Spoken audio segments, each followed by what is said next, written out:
नमस्कार, मैं हूं आपके साथ कविता थपलियाल और आप देख रहे हैं मनी मंत्रा, जहां पर हम एक नए मुद्दे के साथ आपको आज निवेश की भाषा समझाएंगे। तो चलिए शो की शुरुआत करते हैं ऑन द शो के साथ।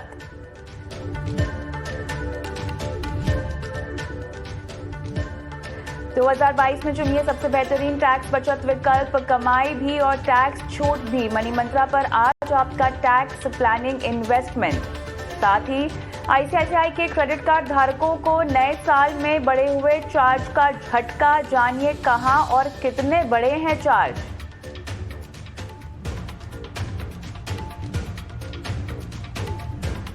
1 जनवरी 2022 से बदल गए हैं बैंक लॉकर के नियम। जाने कैसे आप पर होगा असर, आज मनी मंत्रा पर।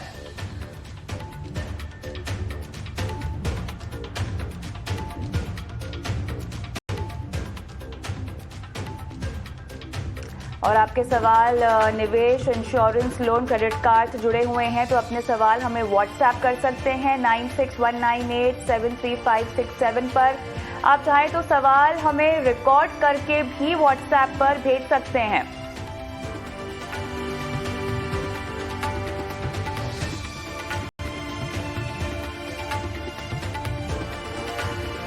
चलिए शो की शुरुआत करते हैं और मिलवाते हैं आपको हमारे आज के मेहमानों से। मनी स्कूल के founder Arnab Pandya, Wise Invest Advisors के सीईओ हेमंत उस्तिकी हमारे साथ जुड़े हुए हैं। आप दोनों का एक बार फिर से स्वागत है मनी मंत्रा पर। शुरुआत करते हैं कुछ खबरों के साथ जो कि इस नए साल में लोगों की जेब पर भारी पड़ती हुई दिखाई दे रही है। और सबसे पहला जो खबर के लिहाज से ज़रूरी अपडेट है लोगों के लिए वो ये है कि बैंक लॉकर के जो नियम हैं उनमें बदलाव आया है और अब ज़्यादा पारदर्शिता होगी और कड़े निर्देश यहाँ पर बैंकों को दिए गए हैं उनके लॉकर के लिहाज से। अर्नब जी, अगर मैं एक बैंक लॉकर ग्राहक हूं तो मेरे लिए ये खबर कितने मायने की है? अगर आप एक बैंक लॉकर धारक है तो ये जो नए बदलाव आए हैं वो आपके लिए बहुत इंपॉर्टेंट है, क्योंकि इसमें कई बातों को एड्रेस किया गया है जिसको लेकर आज की तारीख तक काफी सारे इश्यूज होते थे लोगों को अपने बैंक के साथ। तो ये क्या है कि लॉकर की सिक्योरिटी के लिए कौन जवाबदार है, कौन क्या कंपेंसेशन मिल सकता है लॉकर धारक को, और उसके ऑपरेशन में जो सिक्योरिटी की बातें आती है वो सभी को लेके अब जो नए नियम आए हैं वो एड्रेस किए गए हैं। इसके साथ एक और इम्पोर्टेंट चीज भी है और वो ये है कि हर एक लॉकर धारक को 1 जनवरी 2022 और 1 जनवरी 2023 के बीच अगर ये नए नियम उनको लागू पड़ने हैं तो सभी को एक नया लॉकर अग्रीमेंट साइन करना होगा अपने बैंक के साथ। तो ये बहुत इंपॉर्टेंट चीज रहती है, क्योंकि इसको लेकर हर एक लॉकर धारक को जो नए फॉर्म आते हैं उस पे जो स्टैंप आता है वो लगाकर, यानी कि फ्रैंकिंग करा के, और फिर नई एग्रीमेंट उनको साइन करनी पड़ेगी। तो ये एक इंपॉर्टेंट चीज है जो हर एक लॉकर धारक को ध्यान में रखनी होगी। हेमंत जी, मुझे ये बताएं कि अब जो बैंकों की जिम्मेदारी होगी वो लगभग 100 गुना होगी। तो जिस तरह से समझाया अर्नब जी ने कि आपको एक नया एग्रीमेंट साइन करना होगा, तो इस एग्रीमेंट के तहत क्या क्या बुनियादी बदलाव हैं या एक ग्राहक के लिहाज से, एक धारक के लिहाज से और किस तरह की सुरक्षा आपको अब दी जा रही है नए नियमों के मुताबिक? देखिए कविता, सबसे पहले मैं कहूंगा कि जो नए नियम है ये अगर आपका लॉकर है ऑलरेडी लिया है आपने बैंक से तो भी आपके लिए अच्छा है, और अगर आप लेना चाहते हैं तो जैसा आपने शुरुआत में कहा कि काफ़ी ट्रांसपेरेंसी आएगी तो उनके लिए भी अच्छा है। तो अगर हम बात करें, पहले क्या होता था कि बैंकों की कुछ जिम्मेदारी नहीं थी। आरबीआई ने क्लैरिफाई किया था कि बैंकों की जिम्मेदारी होगी और वो जो कंपनसेशन जो देंगे वो कुछ चीज़ें उन्होंने कहा था कहाँ पे होगी। जैसे अगर मान लीजिए कोई फ्रॉड होता है या आग लगती है वहाँ पे या चोरी होती है, तो ऐसे जो इंस्टेंसेस हैं वहाँ पे जो बैंक की जो कंपनसेशन की जो जिम्मेदारी है वो आपका जो लॉकर रेंट है एनुअल उसके 100 टाइम्स होगी।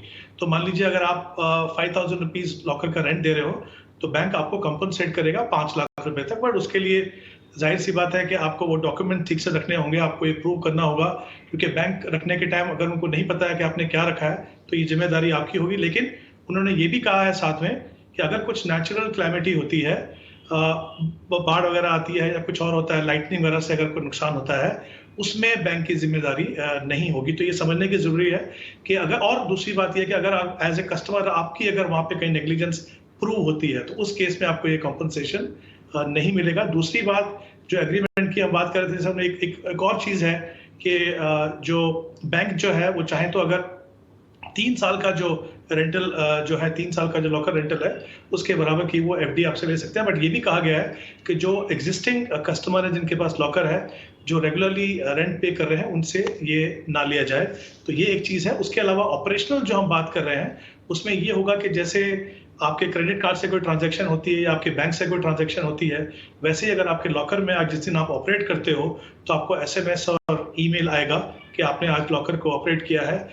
वीडियो रिकॉर्डिंग होगी ताकि अगर कोई डिस्प्यूट हो बाद में बताया जा सकता है कि आपने उसको ऑपरेट किया था कि नहीं किया था। तो मुझे लगता है ऑपरेशनली भी काफ़ी अच्छा होगा। और कहीं जो डर था हमारे मन में एज ए कस्टमर के भाई हम बैंक के पास किस लिए रखते हैं, हमें लगता है कि वहाँ पे सेफ है, लेकिन अगर उनकी कोई जिम्मेदारी नहीं है तो फिर हमेशा ये एक एप्रीहेंशन रहा करती थी, वो काफ़ी हद तक निकल गई। और दूसरी इंपॉर्टेंट चीज़, जैसा मैंने कहा कि अगर आप ऐसे ग्राहक हैं जिनको लॉकर नहीं मिल रहा है तो होता क्या है, ये ब्रांच लेवल पे हैंडल होता था, ट्रांसपेरेंसी नहीं थी कि लॉकर है कि नहीं है, या किस कस्टमर को दे रहे हैं किसको नहीं दे रहे हैं, या फिर आपको इंसिस्ट किया जाता है कि आप एक एफडी खोलिए।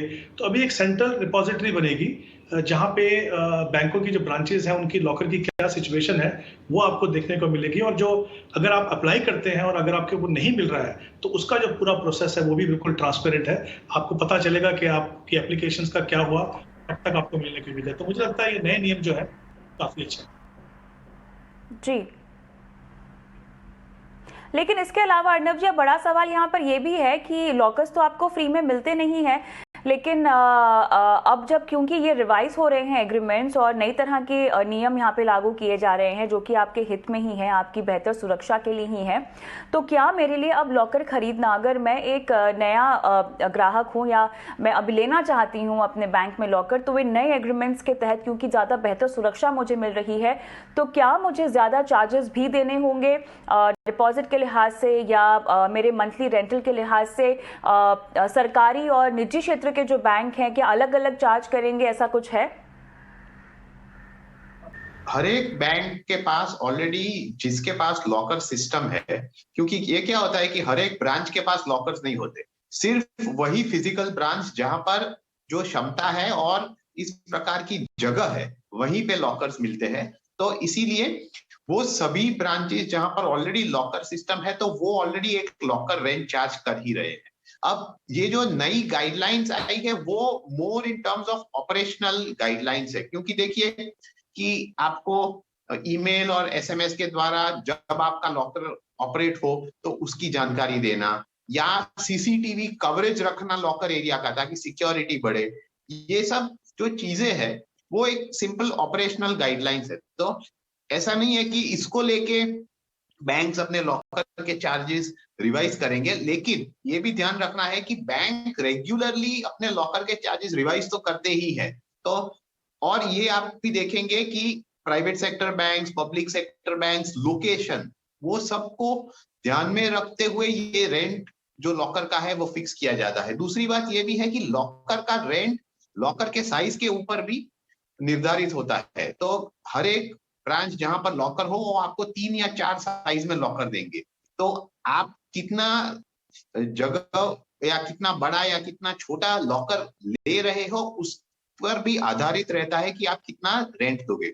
और जब आई बात फिक्स डिपॉजिट की जो आपके लॉकर के सामने लिया जाता है, तो ऑलरेडी कई ब्रांचेस और कई बैंक्स ऑलरेडी इस प्रकार की सिस्टम ऑपरेशनल करते ही है। तो ऐसा नहीं है कि जो नया लॉकर धारक होगा उस पर कोई बहुत बड़ा बर्डन पड़ेगा, क्योंकि मान लीजिए कि जो नॉर्मल एफडी की अमाउंट रहती है जो इस प्रकार के लॉकर के सामने ली जाती है वो नॉर्मली 3 साल के लॉकर रेंट की हिसाब से होती है। तो मान लीजिए 2500 का आपका रेंट है, तो ये 7,500 की डिपॉजिट लेंगे। तो ये एक नॉर्मल प्रोसीजर है जो बहुत बड़ा बर्डन नहीं डालता कोई लॉकर होल्डर पे, लेकिन ओवरऑल अगर आप उसको पूरी तरह से देखेंगे, क्योंकि यहाँ पर क्लियरली डिमार्केट किया गया है कि आपकी जवाबदारी के हिसाब से अगर आपको लॉस हुआ तो बैंक जिम्मेदार नहीं है, और कब बैंक जिम्मेदार है और कब नहीं है, और कितना कॉम्पेंसेशन दिया जाएगा, ये सभी चीजें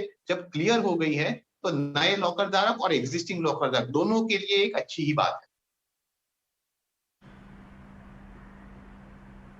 चलिए आगे बढ़ते हैं और खबरों के लिहाज से एक और बड़ी खबर जो कि आईसीआईसीआई बैंक के क्रेडिट कार्ड धारकों को समझनी चाहिए वो ये है कि अब क्रेडिट कार्ड के इस्तेमाल पर आपको थोड़ा सा सतर्क रहना होगा, क्योंकि यहाँ पर कुछ चार्जेस हैं जो बढ़ा दिए गए हैं। तमाम ज़रूरी सेवाएं जो होती क्रेडिट कार्ड से जुड़ी हुई उनको लेकर यहाँ पर चार्जेस बढ़ा दिए गए हैं, चाहे वो कैश एडवांस हो, यानी अगर आप क्रेडिट कार्ड से पैसे निकाल रहे हों, जो कि हम अमूमन कहते हैं कि आपको नहीं करना चाहिए।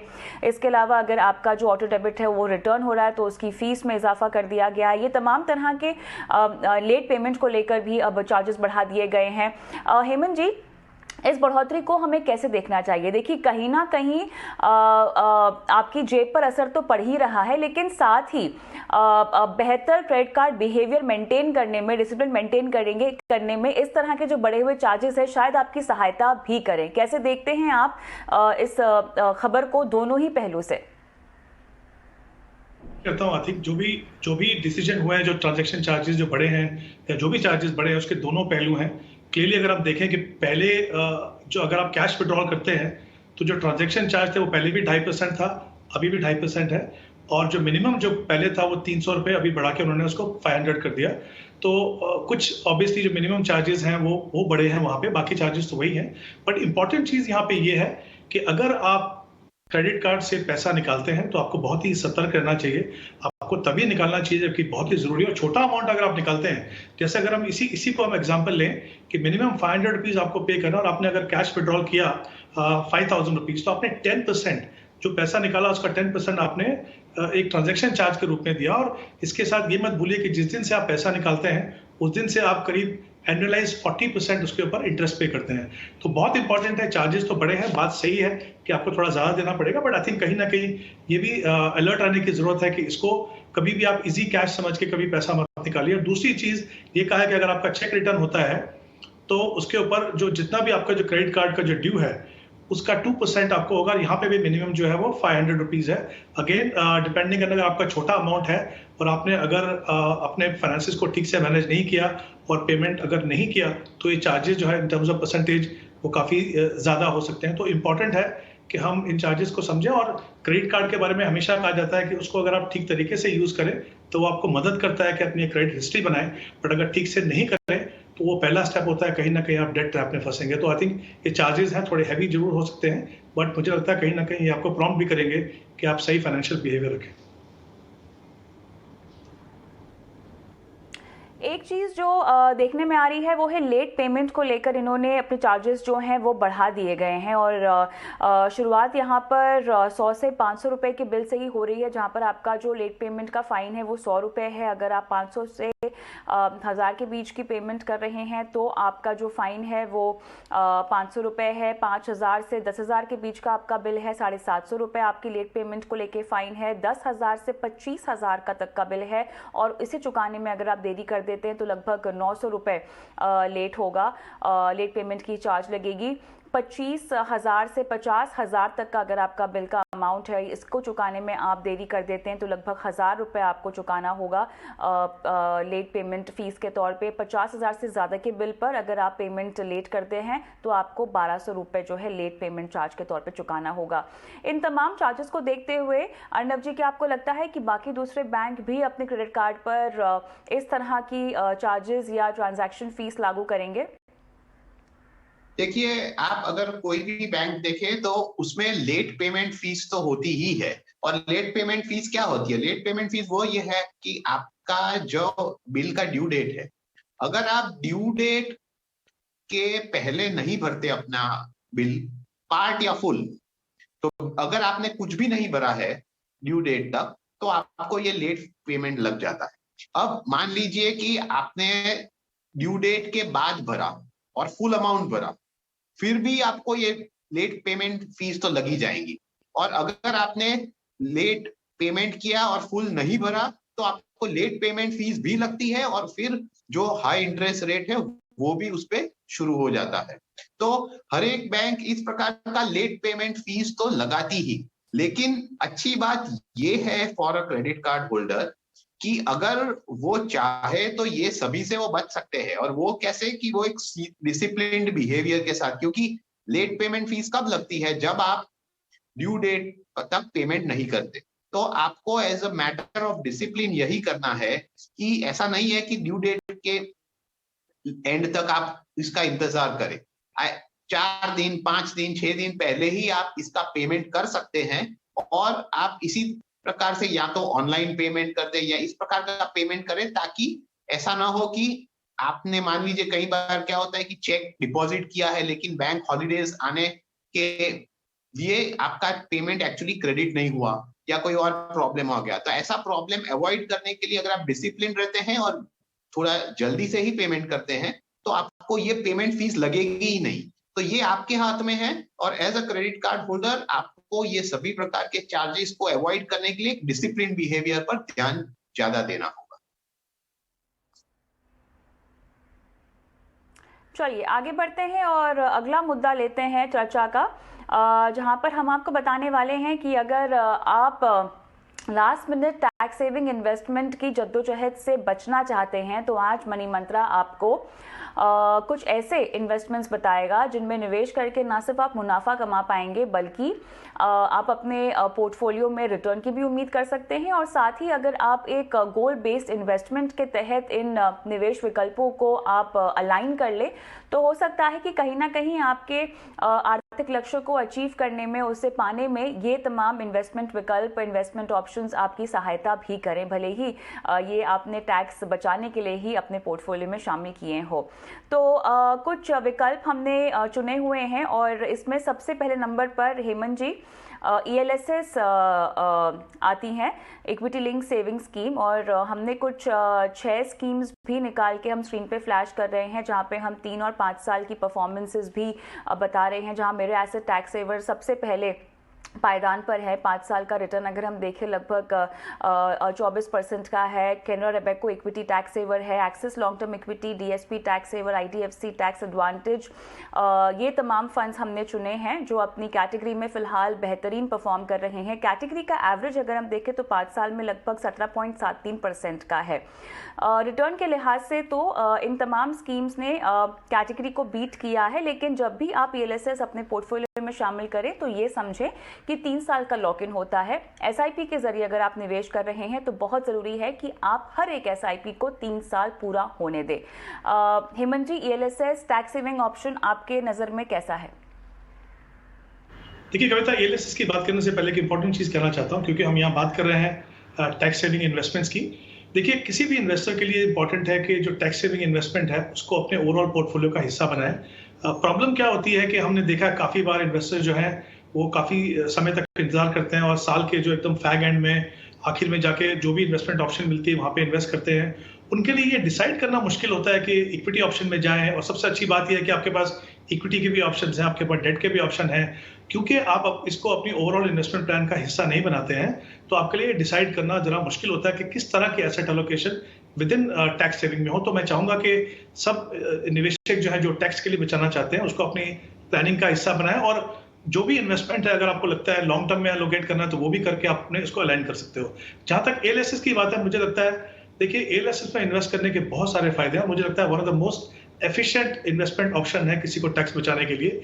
एक तो यहाँ पे क्या है कि सबसे कम लॉक इन पीरियड है, 3 साल का लॉक इन पीरियड है। दूसरी बात, आपको एक अपॉर्चुनिटी मिलती है कि आप डाइवर्सिफाइड पोर्टफोलियो इक्विटी का बनाएं।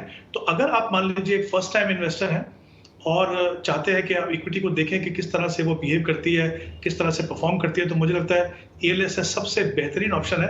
क्योंकि एक तरफ आपको टैक्स सेविंग मिल रही है, दूसरी तरफ आपको एक अपॉर्चुनिटी मिल रही है कि आप इक्विटी में इन्वेस्ट करें। दूसरी बात, अगर आप एक एक्सपीरियंस इन्वेस्टर हैं और जैसा मैंने कहा अपनी इन्वेस्टमेंट को अगर ओवरऑल पोर्टफोलियो का हिस्सा बनाते हैं, तो मान लीजिए आप रिटायरमेंट प्लानिंग के लिए भी इन्वेस्ट कर रहे हो, तो उसको भी एलएसएस इन्वेस्टमेंट के अलाइन करके आप कर सकते हो। तो मुझे लगता है एक बहुत ही बेहतरीन ऑप्शन है, लेकिन ये समझने की जरूरत है कि ये इन्वेस्टमेंट जो है एटलीस्ट 80% जो है इक्विटी में होती है। तो इक्विटी का मतलब ये है कि वॉलेटिलिटी होगी, इसीलिए अगर आप यहाँ पे भी अगर आप साल के शुरुआत से प्लान करके इन्वेस्ट करें तो बहुत अच्छी बात है, क्योंकि उससे आप एसआईपी के द्वारा इन्वेस्ट करके फिर उसकी जो एवरेजिंग का फायदा कर सकते हैं। जो वॉलेटिलिटी का जो इम्पैक्ट पोर्टफोलियो पे आता है वो काफी कम हो जाता है। तो मुझे लगता है एलएसएस एक बहुत ही बेहतरीन इन्वेस्टमेंट ऑप्शन है, और हर इन्वेस्टर को डेफिनेटली अगर उनके पास स्कोप है जो मैंडेटरी सेविंग्स करने के बाद, तो डेफिनेटली एलएसएस को कंसीडर करना चाहिए। अगला विकल्प हमने चुना है एनपीएस का, नेशनल पेंशन सिस्टम का, क्योंकि एटीसी के तहत आपको 1.5 लाख तो छूट मिलती ही है। उसके अलावा आपको एटीसीसीटी 1B के तहत अतिरिक्त 50,000 की भी छूट मिलती है। केवल छूट के लिहाज से बहुत सारे लोग इसमें इंटरेस्टेड होते हैं इन्वेस्टमेंट करने के लिए, लेकिन आपको इसके विड्रॉल नियमों को जानना बहुत ज़रूरी है, और ये भी जानना ज़रूरी है कि पैसे 60 साल तक का लॉक इन है, क्योंकि रिटायरमेंट का निवेश विकल्प है ये, तो इसीलिए बेहतर होता है कि आप इसमें से पैसे बीच में ना निकालें।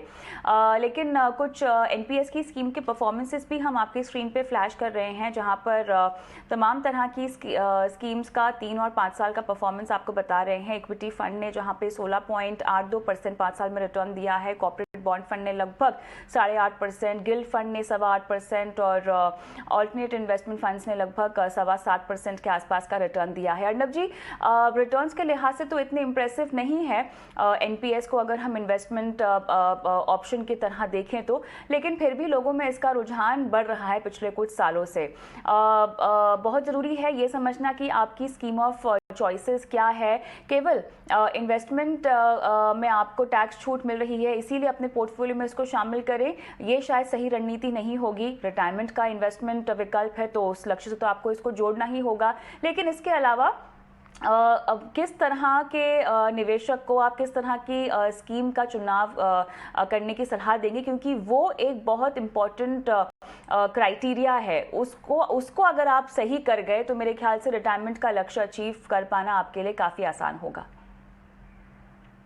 एनपीएस जो है वो एक ऐसा विकल्प है जो कई सारे ऑब्जेक्टिव्स आपको एक साथ अचीव करने की क्षमता वो रखता है, क्योंकि एनपीएस एक माध्यम से रिटायरमेंट का एक ऑप्शन है, इसके साथ आपको टैक्स सेविंग भी होती है, और इसमें एक इंपॉर्टेंट चीज ये है कि जो 50,000 का एक्स्ट्रा टैक्स डिडक्शन है वो किसी और ऑप्शन में नहीं है।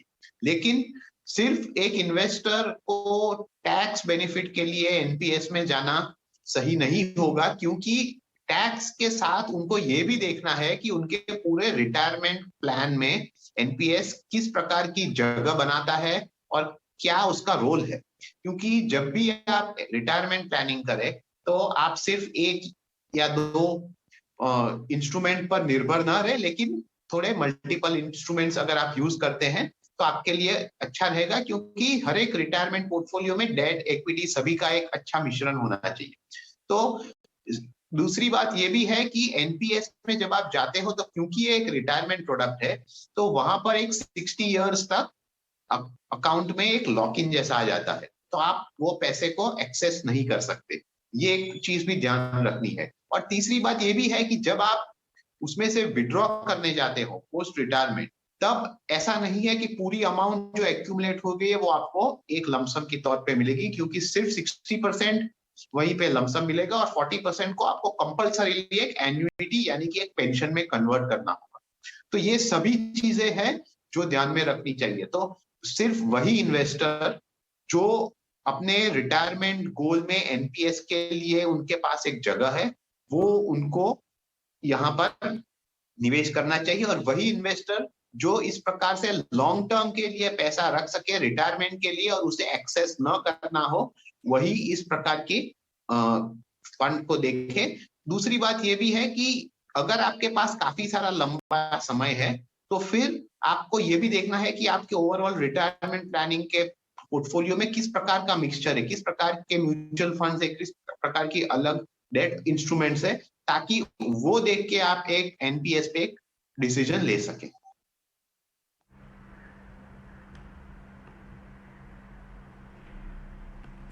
चलिए आगे बढ़ते हैं और बाकी तमाम निवेश विकल्पों पर हम बात करते हैं जो आज टैक्स सेविंग के लिहाज से हम इस शो पर लेकर आए हैं। सीनियर सिटीजन सेविंग स्कीम और 50,000 तक के ब्याज के ऊपर आपको यहाँ पे टैक्स छूट मिलती है। फिलहाल ब्याज दर 7.4% की है। सीनियर सिटीजन्स के लिए ये टैक्स बचत का जो विकल्प है, हेमंत जी, आप कैसे देखते हैं? कविता, मुझे लगता है कि सबसे पहले हम समझ लें कि ये जो स्कीम है पर्टिकुलरली उन सीनियर सिटीजन के लिए जो चाहते हैं कि रेगुलर इनकम मिले, पोर्टफोलियो में बहुत ज़्यादा रिस्क ना हो और एक गारंटेड रिटर्न मिले, तो ये बिल्कुल सही है। क्योंकि देखिए, जब आप रेगुलर रिटर्न की बात करते हैं, रेगुलर इनकम की बात करते हैं, तो उसमें एक ऐसा स्कीम ऑप्शन होना आपके लिए बहुत ही इंपॉर्टेंट है। उसके अलावा भी ऑफकोर्स डिपेंडिंग ऑन आपको कितना पैसा चाहिए और दूसरे विकल्प भी आपको देखने। बट अगेन मुझे लगता है यहाँ पे क्योंकि ये सिर्फ सीनियर सिटीजन के लिए है तो टैक्स सेविंग तो है ही, बट वो अगेन मुझे लगता है इंसिडेंटल है। बट अदरवाइज ये जो स्पेशली उन लोगों के लिए जो रेगुलर इनकम चाहते हैं उनके लिए ये काफ़ी ऑप्शन अच्छी है। 15 लाख तक आप इन्वेस्ट कर सकते हैं। जॉइंटली अगर आप इन्वेस्ट करें तो 30 लाख इन्वेस्ट कर सकते हैं और इसमें आपको रिटर्न जो इंटरेस्ट जो है मिलता है रेगुलरली मिलता है। तो कहीं ना कहीं ये एक इम्पॉर्टेंट ऑप्शन है स्पेशली उन इन्वेस्टर्स के लिए जिनको रेगुलर इनकम चाहिए। ऑफकोर्स साथ में आपको एटीसी का टैक्स बेनिफिट भी मिलता है, तो वो एक एडेड एडवांटेज है।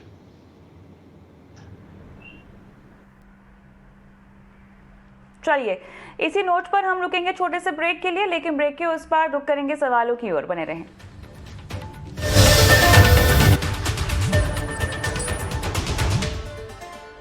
आप देख रहे हैं मनी मंत्र। अगले आधे घंटे में हम देंगे आपके सवालों के जवाब। अगर आप भी अपने सवाल हमसे पूछना चाहते हैं तो अपने सवाल हमें व्हाट्सएप कर सकते हैं। नंबर आपकी स्क्रीन पे फ्लैश हो रहे हैं।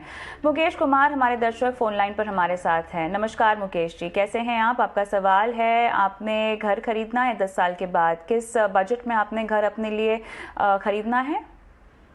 जी, मुझे 50 से 60 लाख तक घर खरीदना है और 10 साल तक मुझे इन्वेस्टमेंट करना है। पहले तो happy new year ma'am.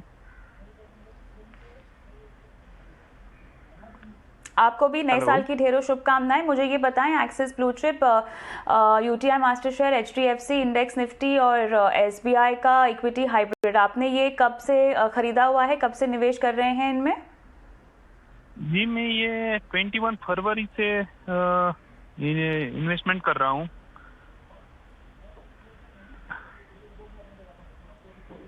Okay, 500 रुपए की एसआईपी कर रहे हैं इन चारों फंड में। क्या निवेश बढ़ाने का आपका कोई इरादा है? जी हाँ, मैं निवेश बढ़ा सकता हूँ। 10 से 12,000 तक बढ़ा सकता हूँ निवेश। चलिए, अभी आपने सवाल में पूछा है कि इनमें से कौन सा म्यूचुअल फंड लेना चाहिए। क्या अब तक निवेश नहीं किया है या कर चुके हैं? नहीं, इनमें तो कर चुका हूँ मेरी समझदारी से, लेकिन मुझे आपसे राय चाहिए कि मुझे एक्चुअल में कौन सा म्यूचुअल फंड लेना चाहिए। जो 10 साल में मैं रिटायरमेंट लूंगा तो उसके बाद मैं घर खरीदूंगा, तो कौन सा म्यूचुअल फंड सही रहेगा मेरे लिए? 10 साल में आप रिटायर होंगे, मतलब अभी आपकी उम्र 50 की है? नहीं, मेरी अभी 28 की है। तो आप अर्ली रिटायरमेंट लेना चाहते हैं, आप 38 या 40 तक रिटायर होना चाहते हैं? जी जी जी मैम। चलिए, हेमंत जी, कुछ अहम पहलुओं पर यहाँ पर बात करना बहुत ज़रूरी होगा, क्योंकि साफ तौर से ये कह रहे हैं कि रिटायरमेंट के बाद इनको घर खरीदना है। अमूमन नौकरी करते हुए अगर कोई इंसान घर खरीद ले तो शायद कर्ज की अदायगी करना और कर्ज से मुक्ति पाना ज़्यादा आसान हो जाता है, बट यहाँ पर ये ऐसा करते हुए नहीं दिखाई दे रहे हैं। दूसरा, इनका जो गोल है वो केवल 10 साल में इनको 1 करोड़ रुपए चाहिए, जिसके लिए फ़िलहाल जो ये निवेश कर रहे हैं उसमें ये कह रहे हैं कि बढ़ाकर कुल मिला के राशि 10 से 12,000 रुपए की जा सकती है, जो फिर भी कम पड़ेगी अगर हम 10 साल के समय की बात करें। क्लियरली इनको अपने गोल को रिविजिट करना है, या तो ये अपना 10 साल का लक्ष्य 20 साल कर दें या अपनी इन्वेस्टमेंट राशि 30 या 40,000 रुपए हर महीना कर दें, तब जाके इनका गोल इनके टाइमलाइन के हिसाब से पूरा हो पाएगा। मैं चाहती हूँ कि आप इनको अर्ली रिटायरमेंट को लेके सबसे पहले कुछ बुनियादी बातें बताएं, और रिटायरमेंट के बाद जो ये घर खरीदना चाहते हैं वो कितना सही तरीका है अप्रोच करने का। देखिए कविता, सबसे बड़ा एडवांटेज वो हमेशा कहते हैं कि जब आप इन्वेस्टमेंट प्रोसेस करो तो एक गोल बेस्ड इन्वेस्टमेंट बनाओ। जैसे इन्होंने अपना गोल तो बनाया, एटलीस्ट उनको पता है कि 10 साल के बाद रिटायर होकर मुझे घर खरीदना है। इसका सबसे बड़ा फायदा क्या होता है कि वो आपको बताता है कि आपको अपने गोल तक पहुंचने के लिए कितने पैसे की इन्वेस्ट करने की जरूरत है, किस तरह की इन्वेस्टमेंट आपको करने की जरूरत है और आपके पास क्या उतना पैसा है कि आप वहां तक पहुंच पाए। अब इनके केस में देखिए, अगर इनको 1 करोड़ चाहिए 10 साल के बाद, तो ये समझ लीजिए कि इनको करीब अगर मैं 12% एनुअलाइज रिटर्न मान के चलूं तो उनकी इन्वेस्टमेंट जो है एटलीस्ट 43,000 होनी चाहिए। करंटली इनकी इन्वेस्टमेंट जो है वो 2,000 रुपए है। तो अब जैसा देख सकते हैं कि काफी बड़ा गैप है। तो कहीं ना कहीं या तो इनको अपने गोल को थोड़ा रियलिस्टिक बनाना पड़ेगा या देखना होगा कि अपनी इन्वेस्टमेंट को बढ़ा पाए। बट 2,000 से 43,000 मुझे लगता है काफी मुश्किल हो सकता है ये। तो एक तो इनको ये देखना है यहाँ पे क्लियरली। जहां तक अर्ली रिटायरमेंट का सवाल है, ये देखिए अच्छा थॉट है। काफी लोग चाहते हैं कि हम जल्दी रिटायर हो जाएं। क्लैरिटी होनी चाहिए कि आपको जल्दी रिटायर क्यों होना है, उसके बाद आप क्या करना चाहते हो। सिर्फ इसलिए नहीं कि हमें लगता है कि चलिए कुछ लोग अर्ली रिटायरमेंट ले रहे हैं तो हम भी ले लें। बहुत क्लैरिटी चाहिए और उसके लिए प्लान करने की जरूरत है। इनफैक्ट अगर आप उसको कंपेयर करें किसी और इन्वेस्टर से जिनके पास पूरा समय है रिटायर होने के लिए, उनके लिए शायद रिटायरमेंट प्लानिंग और लॉन्ग टर्म के जो गोल है उनके लिए प्लान करना आसान है। यहाँ पे क्योंकि सिर्फ 10 साल है तो आपको घर खरीदने के लिए पैसा चाहिए, आपके अपने रिटायरमेंट प्लानिंग के लिए भी पैसा चाहिए। तो मैं चाहूंगा कि थोड़ा इस पर विचार कीजिए, फिर डिसाइड कीजिए कि आपको रिटायरमेंट वाकई में आपके लिए फिजिबल है कि नहीं है। जहां तक मैं इनके इन्वेस्टमेंट की बात करूं, 2000 में 4 फंड है, अगेन 500 रुपीज ईच डाले हुए हैं। मेरे हिसाब से जो एलोकेशन डिफरेंट मार्केट सेगमेंट में 10 साल के लिए होना चाहिए वो यहाँ पे नहीं है। तो मैं तो चाहूंगा कि अपना पोर्टफोलियो को थोड़ा रिवैम्प करें। उसमें 2 फंड मैं इनको रिकमेंड कर रहा हूँ, एक फ्लेक्सी कैप फंड जो यूटीआई फ्लेक्सी कैप है और एक लार्ज एंड मिड में कोटक इक्विटी अपॉर्चुनिटी। ये 2 फंड 1,000 पे आप इन्वेस्ट कीजिए और जैसा आपने कहा कि आप इन्वेस्ट कर सकते हैं और पैसा, तो इन्हीं 2 फंड में लीजिए। और एग्जिस्टिंग फंड में अगर आप चाहें तो जैसे एक्सिस ब्लू चिप फंड है वो काफी अच्छा फंड है, उसको भी आप रख सकते हैं। तो ये 3 फंड में अपनी जो एडिशनल पैसा है वो लगाइए। कोशिश कीजिए, जैसा मैंने कहा, कि फिर से थोड़ा सा रीडिफाइन कीजिए, सोचिए कि वाकई में ये आपके लिए फिजिबल होगा कि नहीं। उसके बाद अगर आपको लगता है, फिर जैसा मैंने कहा, ये पोर्टफोलियो में चेंजेस करके एडिशनल मनी वहां पे पहुंच के आप अपने लक्ष्य तक पहुंच सके। आगे बढ़ते हैं, सुनील गोपे हमारे साथ फोन लाइन पर हैं। नमस्कार Sunil ji, axis small cap में आप कब से निवेश कर रहे हैं? जी मैम, ये 7 जनवरी से मैं शुरू किया हूँ मैम। अभी तक तो ऐसे पहले जानकारी नहीं था मैम।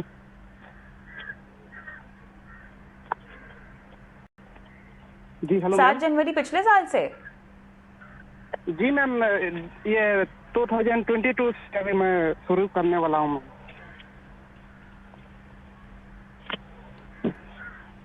सर थोड़ा सा पहले सवाल पूछ लिया होता तो आपको दूसरा कोई फंड रेकमेंड कर लेते। बहरहाल देर आए दुरुस्त आए, निवेश करने के बाद ही सही। एक्सिस स्मॉल कैप में 500 रुपए, इसके अलावा और कोई इन्वेस्टमेंट है आपका?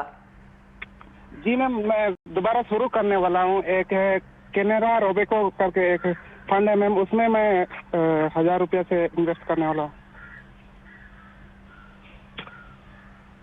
अच्छा, आप नए निवेशक है क्या? कि आपने अपनी इन्वेस्टमेंट की शुरुआत एक स्मॉल कैप फंड से की है? यस मैम, मैं नया अभी शुरू ही कर रहा हूँ मैम। आपको स्मॉल कैप फंड में इन्वेस्ट करने की सलाह किसने दी है?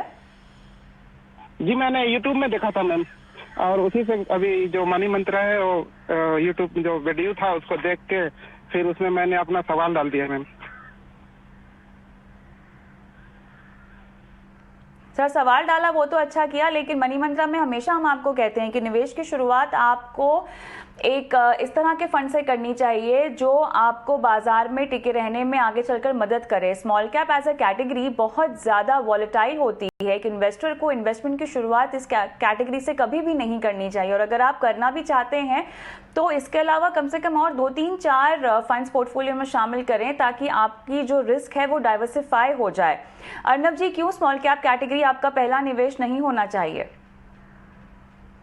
देखिए, कोई भी नया निवेशक हो तो उनको काफी सारी बेसिक्स की जो चीजें हैं उन पे ध्यान देना चाहिए।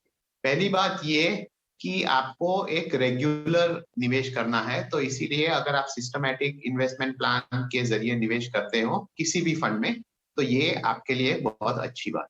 दूसरी बात ये है कि आप कितनी भी छोटी रकम हो आप धीरे धीरे करके उसे बढ़ाइए, ताकि आप पहले मान लीजिए एक फंड से शुरुआत की है तो फिर आगे जाके आप दूसरे फंड जोड़ सकते हैं, जिससे आप एक अच्छा पोर्टफोलियो बना सके। और तीसरी बात इसी से आती है कि आपको अपने पोर्टफोलियो एक्सपोजर पर ध्यान देना है कि आपके पूरे पोर्टफोलियो में क्या है और क्या नहीं है।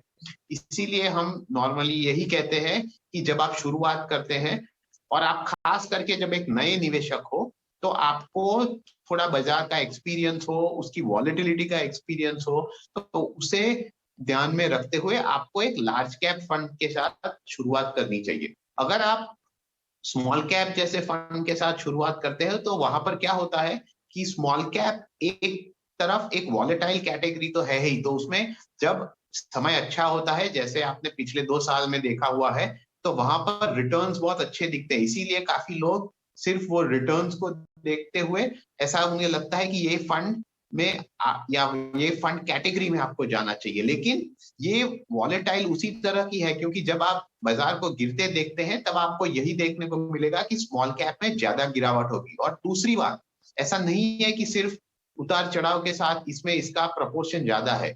कभी कभी ऐसा भी होगा कि एक बहुत लंबे समय तक इस कैटेगरी में कोई भी प्रकार की मूवमेंट नहीं होगी, ये कंसिस्टेंट अंडर परफॉर्मर भी रहता है। तो इसीलिए जब आप शुरुआत करते हैं, आप एक अच्छे लार्ज कैप फंड के साथ शुरुआत करते हैं, तो वहां पर जैसे जैसे आपका एक्सपीरियंस बढ़ता है, फिर आप दूसरे प्रकार के फंड्स आपके पोर्टफोलियो में जोड़ सकते हैं। तो मेरा इनको सिर्फ यही कहना है कि अगर इन्होंने सिर्फ एक ही इंस्टॉलमेंट अब तक डाल दिया है तो उसे एक कोई भी एडिशनल इंस्टॉलमेंट ना डाले, और ये जो एसआईपी है वो एक लार्ज कैप फंड में कन्वर्ट कर दे।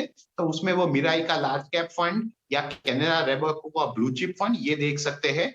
और अगर उनके पास थोड़ा एडिशनल अमाउंट है तो वो एक फ्लेक्सी कैप फंड जैसे कि यूटीआई फ्लेक्सी कैप है वहीं पर भी देख सकते हैं। तो इस प्रकार से लार्ज कैप के साथ फिर एक फ्लेक्सी कैप, फिर एक मिड कैप, उस प्रकार से अपना पोर्टफोलियो बनाना शुरू करें। अच्छा, इनकी कमाई अर्नब जी 15,000 रुपए है, आप कह रहे हैं कि अभी इससे निकल जाए, तो अभी क्या 1 साल तक इनको रुकना चाहिए, जो अमाउंट निवेशित है उसको छोड़ दे, बाकी कहीं और एसआईपी शुरू करे, या एक्सेस से निकल ही जाए, पैसे भी निकाल लें 1 साल से पहले?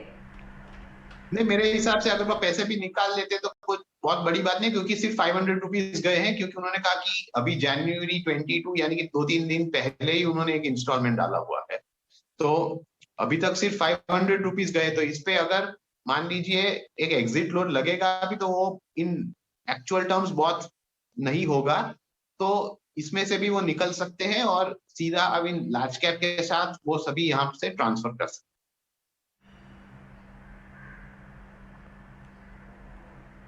चलिए, अगले दर्शक हमारे साथ संजीव चक्रवर्ती हैं। सर नमस्कार, क्या हालचाल, कहाँ से बोल रहे हैं, कुछ बताइए अपने बारे में।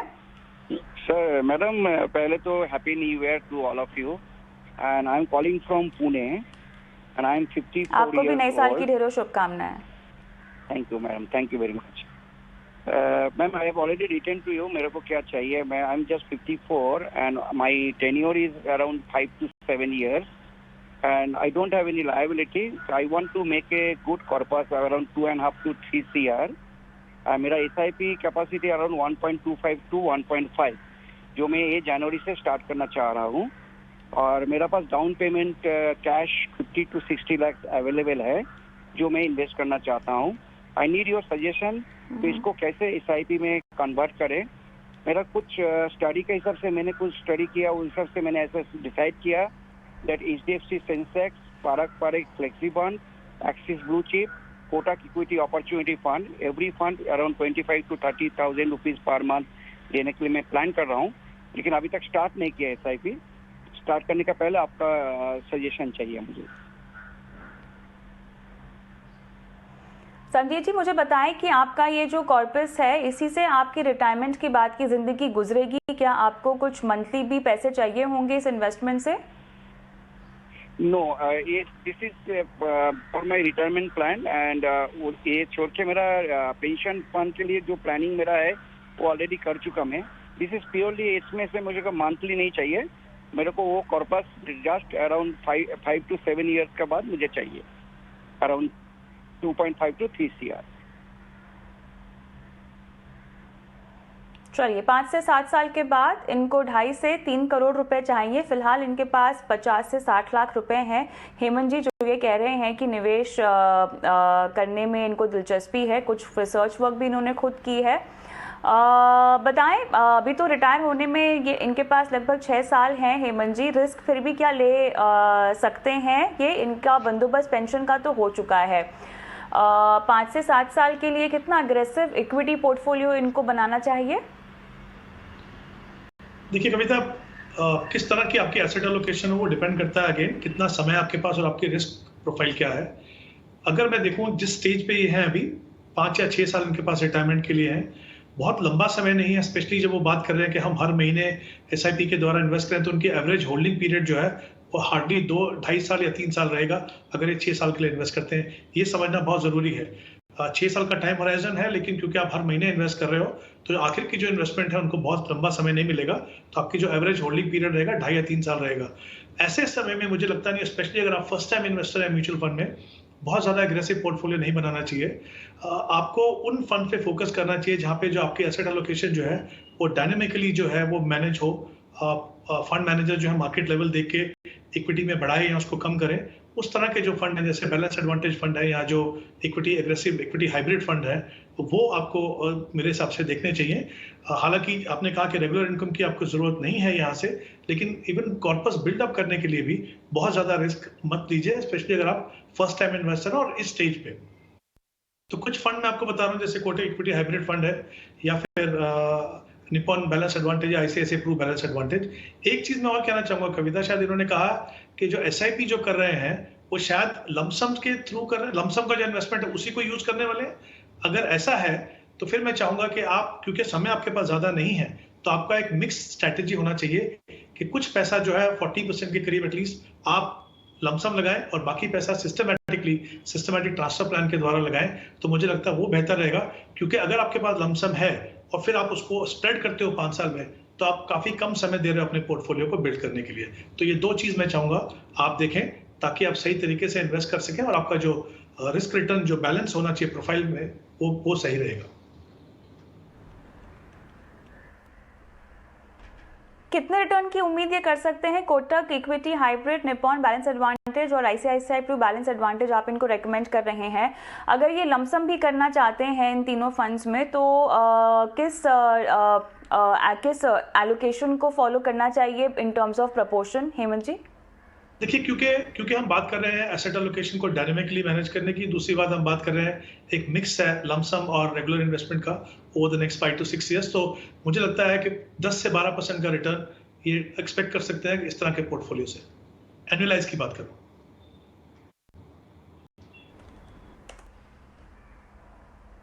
चलिए आगे बढ़ते हैं और संजीव जी फोन लाइन पर है मेरे साथ। कोई सवाल पूछना चाहते हैं आप हेमंत जी को? वैसे मेरा एक ही पॉइंट है हेमंत जी के लिए, दैट जो 50-60 लाख फंड है, I am not dependent on this EMI। जो मैं SIP करने वाला हूँ वो मेरा अलग है। दिस 60 लाख मेरे पास लूज कैश है, तो मैं उसको भी अपने जैसा बोला, इसको दोनों को मिक्सिंग करके करना चाहिए। And I am fully agree with you, जब मेरा हाथ में से 2-2.5 लाख साल ही मिलेगा जो होल्ड करने के लिए, तो मेरा 1.5 लाख का SIP मैं कर सकता हूँ आराम से। और मेरा 50-60 लाख का जो अवेलेबल लूज कैश है उसको भी मैं कैसे उसको एक साथ करना चाहिए, क्या उसको स्प्लिट करके करना चाहिए, ये मेरे को सजेशन चाहिए मेरा। ये आई थिंक बहुत अच्छी पॉइंट आपने कहा। मैं एक चीज आपको बताना चाहता हूँ यहाँ पे, कई बार क्या होता है कि आपको लगता है कि मेरा रिटायरमेंट के लिए 5-6 साल है, तो उतना ही टाइम होराइजन आपने बना लिया। अगर आप इस पे थोड़ा सा और होमवर्क करें तो शायद आपको लगेगा कि इसका कुछ पैसा जो है आपको शायद 10 साल तक ना लगे, कुछ पैसा और भी लंबे समय तक ना लगे। तो मैं चाहूंगा कि अपने टाइम होराइजन को आप ठीक से देखिए। कभी कभी क्या होता है, हमको लगता है क्योंकि रिटायरमेंट होगी तब ये पैसे की जरूरत है। अगर ऐसा नहीं है तो डेफिनेटली आप अपने पैसे को ज्यादा समय दे सकते हो ग्रो करने के लिए। उस हालात में डेफिनेटली आप इक्विटी फंड को कंसीडर कर सकते हो। जैसे कुछ एक फंड की हमने पहले बात की, फ्लेक्सी ड्यूटी या फ्लेक्सी कैप की बात की हमने, और एक्सिस ब्लू चिप की बात की, और कोटक इक्विटी अपॉर्चुनिटी। ये अच्छे फंड हैं जो काफी कंसिस्टेंटली परफॉर्म कर रहे हैं।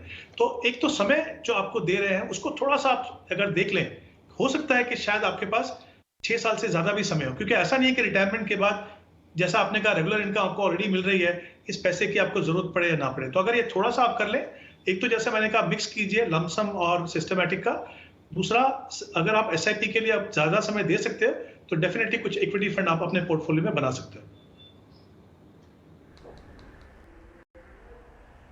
अच्छा, मैं देख सकती हूँ बहुत सारे लोग अपने सवाल हमसे पूछवाना चाहते हैं, कम से कम यूट्यूब पे तो बहुत सारे मैसेजेस आ रहे हैं। तो तमाम दर्शकों को मैं यही कहना चाहती हूँ, एक व्हाट्सएप नंबर है जो कि हम बार बार स्क्रीन पे फ्लैश करते हैं। वो तमाम दर्शक जो कि इस वक्त अपने सवाल हमसे पूछवाना चाह रहे हैं, यूट्यूब पर लिख रहे हैं कि हमारा पोर्टफोलियो बनाइए, आप ये सवाल हमें व्हाट्सएप कीजिए। नंबर आपकी स्क्रीन पे फ्लैश होंगे, इस नंबर को नोट कीजिए, अपना पोर्टफोलियो अपने नाम के साथ हमें भेजिए। अगर आप चाहते हैं तो अपने सवाल की वीडियो रिकॉर्ड कर भी हमें व्हाट्सएप कर सकते हैं। आप ये सवाल हमें भेजिए और एक एक करके हम इसको अपने शो में शामिल करेंगे। आगे बढ़ते हैं और अगले दर्शक फोन लाइन पर तो नहीं है, लेकिन गोपाल से इनका पोर्टफोलियो है जो उन्होंने भेजा है। और इनका पोर्टफोलियो, अर्नब जी मैं आपको बता दूं, इनकी उम्र 45 साल की है और ये लगभग 13 साल के लिए निवेश करना चाहते हैं। 10 साल में बेटी की शादी है और पीजीआईएम फ्लेक्सी कैप है, एडलवाइस का लार्ज एंड मिड कैप है, इन्वेस्को का मिड कैप है, यूटीआई निफ्टी 50 की 2 इन्वेस्टमेंट चल रही है इनकी 1,500 की। और बेटी की शादी के लिए जो कि 10 साल के बाद है, इन्होंने अलग से पोर्टफोलियो बना रखा है जिसमें सीआर फ्लेक्सी कैप है 2000, एक्सिस ग्रोथ अपॉर्चुनिटी है 2000 और 1 करोड़ चाहिए रिटायरमेंट के लिए, और बेटी की शादी के लिए ये 50 लाख रुपए चाहते हैं। सो क्वालिटी ऑफ पोर्टफोलियो लक्ष्यों के हिसाब से कैसा है, ये इनका सवाल है। हमारे साथ फोन लाइन पर नहीं है, वरना मैं कुछ और डिटेल्स इनसे ले सकती थी। बहरहाल निवेश तो साफ तौर से बढ़ाना होगा, लेकिन मेरे ख्याल से थोड़ा सा और बेहतर किया जा सकता है पोर्टफोलियो दोनों ही गोल के लिए। अर्नब जी जी, अगर आप देखें तो जब भी आप इस प्रकार के गोल्स को अचीव करना चाहते हैं तो उसमें 2-3 फैक्टर्स रहते हैं। पहली बात तो ये है कि आप उसे कितना समय दे रहे हैं, क्योंकि जितना लंबा समय हो उतना आपके लिए अच्छा होगा इन टर्म्स ऑफ कितना आपको निवेश करना है। दूसरी बात ये है कि आपका फाइनल गोल क्या है। तो उनका जो पहला रिटायरमेंट वाला जो गोल है उसके लिए उनके पास 1 करोड़ की रिक्वायरमेंट है। अब 1 करोड़ की रिक्वायरमेंट अगर वो 13 साल में अचीव करना चाहते हैं, और मान लीजिए कि हम ऐसा माने कि average compounded annual rate of return 12% है, तो उनको अराउंड 27,000 पर मंथ का निवेश करना होगा। अब इनका जो मेन प्रॉब्लम जो मैं देख रहा हूं वो ये है कि जो निवेश कर रहे हैं अपने रिटायरमेंट गोल के लिए वो सिर्फ 7,500 रुपया है। यानी कि जो अमाउंट उनको बढ़ाना है वो काफी बड़ी मात्रा में उनको बढ़ाना होगा, क्योंकि जो अमाउंट है उसके नियरली 4 टाइम्स उनको पहुंचना है अगर इनको अपना गोल अचीव करना है। तो ये पहली बात है। सही द सेम थिंग अप्लाइज की उनका जो सेकंड गोल है अपने डॉटर के लिए, वहां पर भी उनका जो रिक्वायरमेंट है वो अराउंड 22,000 पर मंथ है निवेश करने का, जबकि उसके सामने निवेश हो रहा है सिर्फ 4,000। यानी कि वहीं पर भी एक बड़ा गैप है उनको टारगेट के लिए पहुंचने के लिए। तो पहले उनको ये ध्यान में रखना चाहिए कि वो ये गैप को किस प्रकार से ब्रिज करेंगे। उसके बाद हम आते हैं उनके क्वालिटी ऑफ पोर्टफोलियो पे। तो अब इनके पोर्टफोलियो को अगर हम देखें तो वहां पर उन्होंने 2 जो लार्ज कैप का जो एक्सपोजर है वहां पर उन्होंने 2 एक्टिव फंड्स नहीं लेकिन पैसिव फंड्स शामिल किए हुए हैं।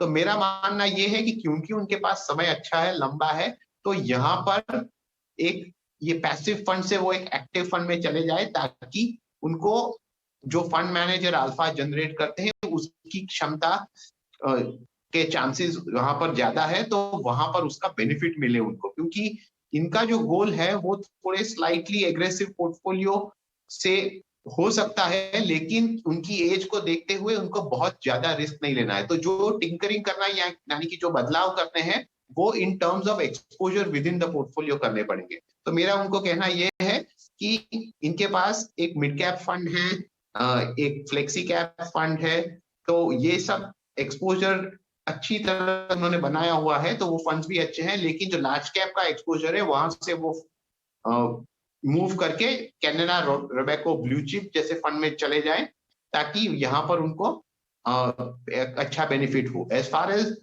जो डॉटर के लिए जो उन्होंने एक्सपोजर लिया वो दोनों फंड अच्छे हैं, लेकिन जैसे उनको अमाउंट बढ़ाना है, वैसे वैसे वहां पर भी एक दो और फंड वो बढ़ा सकते हैं, लेकिन मेन चॉइस उनका यही है कि वो इतना जो उनका पर आपको शॉर्टफॉल समय है मिले वो तो वैसे इस अपने पर- फंड्स बढ़ाइएगा। इस बीच हमारे साथ अगले दर्शक कौशिक भी जुड़ गए हैं। कौशिक जी नमस्कार, आपने अपना सवाल हमें जो भेजा है उसमें आपको 5 अच्छे म्यूचुअल फंड्स के नाम चाहिए। आपके लिए अच्छे म्यूचुअल फंड्स का मतलब क्या होगा सर? हाँ, हेलो हेलो बोलिए। हाँ कौशिक जी, हाँ नमस्कार सर आप बोलिए, क्या सवाल है आपका? मेरा सवाल है, मैं हाँ जी सर नमस्कार। At a time lump sum 30 lakh और 10 इयर्स के लिए 15,000 पर महीना इन्वेस्ट करना चाहता हूँ। मेरा रिक्वायरमेंट है 2 करोड़ आफ्टर 10 इयर्स।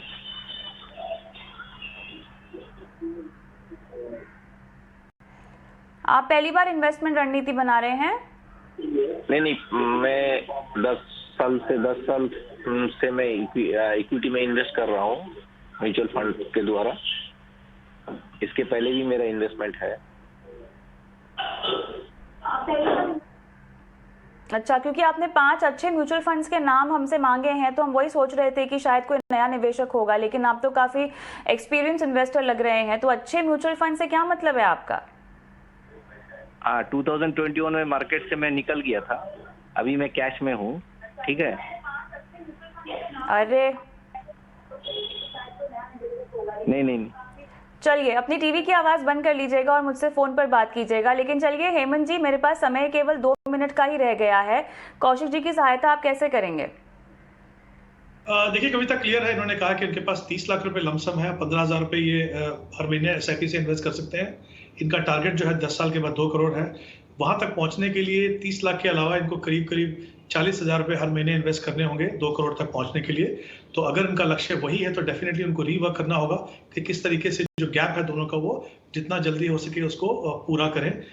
इन्होंने 5 फंड की बात की, अच्छे फंड की बात की, तो मैं ये मान के चल रहा हूँ कि ऐसे फंड जो कंसिस्टेंटली अच्छे परफॉर्म कर रहे हो, वेल डाइवर्सिफाइड फंड हो और जो मार्केट के डिफरेंट सेगमेंट्स हैं वहां पे इनको एक्सपोजर दे सके। तो एक flexi cap fund, UTI flexi cap, जिसके बारे में हमने पहले बात की, मैं 3 फंड इनको दे रहा हूँ लार्ज एंड मिड कैटेगरी में। मुझे वो कैटेगरी बहुत अच्छी लगती है, मुझे लगता है किसी भी लॉन्ग टर्म इन्वेस्टर के लिए वो इंपॉर्टेंट है। कोटक इक्विटी अपॉर्चुनिटी है, कैनरा रोबेको इमर्जिंग इक्विटी और एक्सिस ग्रोथ अपॉर्चुनिटी फंड, जिसमें कुछ पैसा जो है वो इंटरनेशनल मार्केट में भी जाता है। और एक फोकस फंड जो SBI फोकस फंड है, कंसिस्टेंटली परफॉर्म कर रहा है, लार्ज कैप डोमिनेटेड पोर्टफोलियो है, बट जैसा मैंने कहा एक फोकस फंड है, तो डिफरेंट फिलोसफीज, डिफरेंट स्ट्रैटेजीज और डिफरेंट सेगमेंट्स का एक्सपोजर यहाँ से मिलेगा। जैसा मैंने कहा, या तो इनको लक्ष्य को फिर से देखना पड़ेगा या फिर अपनी इन्वेस्टमेंट को बढ़ा के 40,000 रुपीज SIP में करनी पड़ेगी। चलिए कौशिक साहब, इस सलाह पे अमल कीजिए। इसी के साथ अर्नब जी, हेमंत जी, आप दोनों का बहुत बहुत धन्यवाद। समय निकाला, दर्शकों को गाइड किया उनके इन्वेस्टमेंट पोर्टफोलियो के लिए।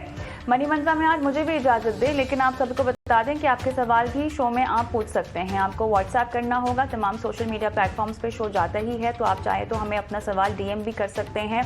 और जब भी अपना सवाल व्हाट्सएप करें तो आप कितने का निवेश ऑलरेडी अगर कर रहे हैं तो उसकी डिटेल्स दीजिएगा, किस लक्ष्य के तहत निवेश करना चाहते हैं, आगे निवेश को कितना बढ़ाना चाहते हैं। आप चाहें तो अपने सवाल हमें वीडियो में रिकॉर्ड कर भी व्हाट्सएप कर सकते हैं। व्हाट्सएप नंबर आपकी स्क्रीन पे आ रहा है, झटपट अपने सवाल हमें भेजिए। और हाँ, न सिर्फ इन्वेस्टमेंट बल्कि इंश्योरेंस हो गया, क्रेडिट कार्ड या लोन अगर आपके ऊपर कोई है जिसके लिए आप एक रणनीति चाहते हैं, रिटायरमेंट का गोल अगर आपको परेशान कर रहा है, आपको समझ में नहीं आ रहा कि इसके लिए कैसे आपको रणनीति बनानी चाहिए, इन तमाम सवालों के जवाब आपको दे सकता है योर मनी, माफ कीजिएगा मनी मंत्रा, आपका फाइनेंशियल गाइड, जहां पर हम आपके आर्थिक सपनों को पूरा करने की पूरी कोशिश करते हैं। नमस्कार।